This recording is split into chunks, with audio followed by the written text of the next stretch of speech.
দোয়া করবেন। আমরা ইনশাল্লাহ বড় শিলেগুলি সারা হালাই দিয়েছি আদার মাছ দিয়ে।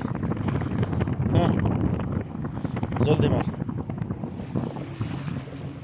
যা তা আস না, বিসমিল্লাহ উড়ি মার, আলা নাম উড়ি। এটা দিয়ে বড় মাছ ধরে আর কি, এগুলো দিয়ে